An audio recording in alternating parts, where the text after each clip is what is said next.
ताली बजी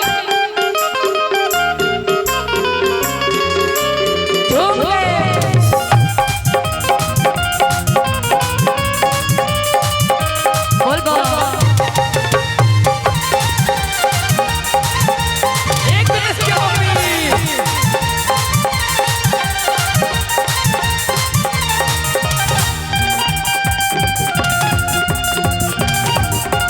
नहीं खाई खोबा में बनाही मिसरी मलाई अच्छा नहीं खाई खोबा में बनाही मिसरी मलाई नहीं खाई खोबा में बनाही मिसरी मलाई नहीं खाई खोबा में बनाही मिसरी मलाई चल पानी हर कभी पिया ए बोल बो हां ला 100 रुपया ले ला हमरा से भांग ना पिसाई हमरा लिए एगो मिक्सी मशीन ला दे रहो अब 100 रुपया भाईल जब पूरा पैसा हो जाए तब मिक्सी मशीन खरीद कर ठीक बा तुहार पट्टी सब कंजूस मक्खी जूस बा चिंता मत कर आ जाए एक बार दोनों हाथ उठा के बंद हो राउर भंगिया बढ़ेर पिसत होला रे राउर भंगिया बढ़ेर पिसत होला रे राउर भंगिया बढ़ेर पिसत होला रे राउर भंगिया बढ़ेर पिसत होला रे दुख होला हमारे दुख बसाई एक गणेश के पापा एक गणेश के चाचा हमसे ही भाग पिसाई एक गणेश के पापा हमसे ही भाग पिसाई बोल बा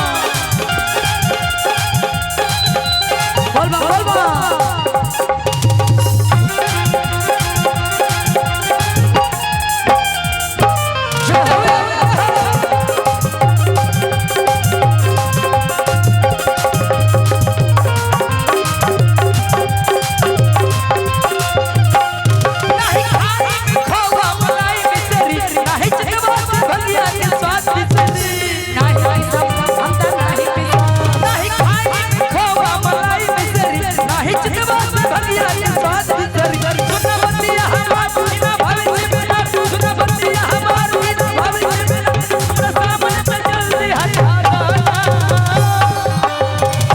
ए बोल बो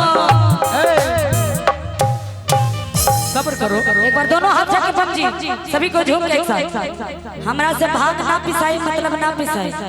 एक काम करो 100 रुपया ले लो भाड़ा खर्चा 100 में काम ना चले इसमें 10 रुपया काट लो 90 रुपया वापस दे दो अच्छा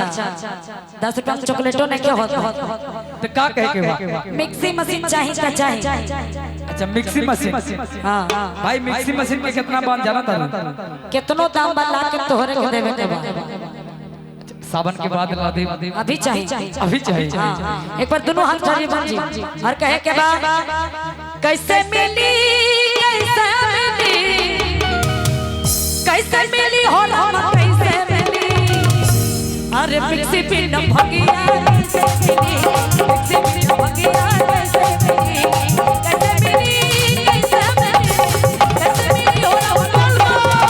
मिक्सी पे न भगिया कैसे मिली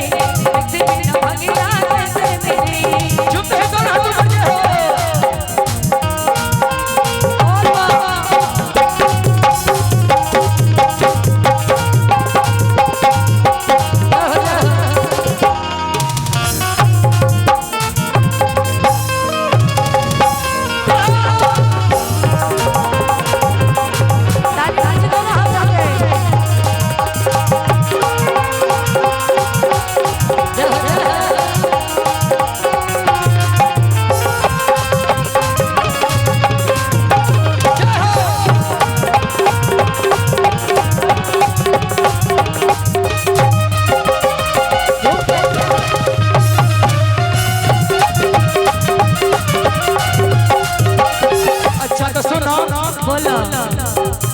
देखा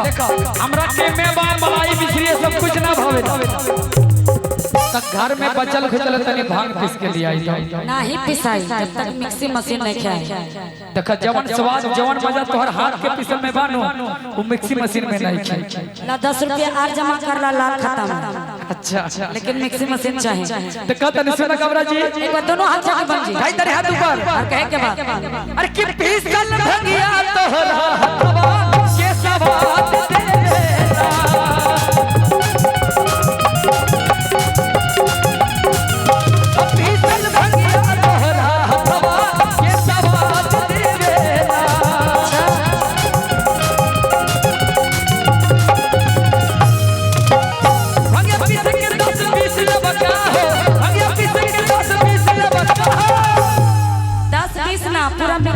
चाहिए। अच्छा सुनो मान जा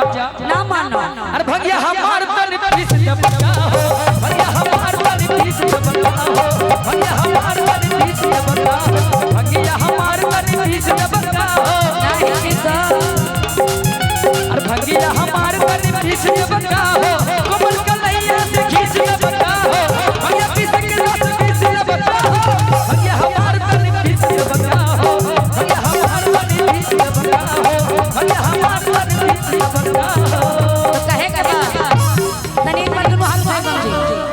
उठाए दोनों हाथ आ झूम के कि रहुआ घर में काका अरे रहुआ घर में हरदिया नहीं के दरदिया देना भोला जी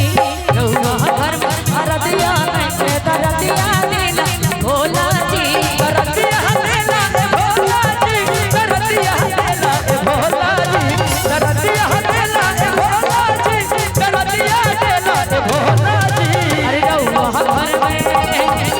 रहुआ घर में हरदिया नहीं के दरदिया देना भोला जी हर में हरदिया दरदिया देला भोला जी बोल बा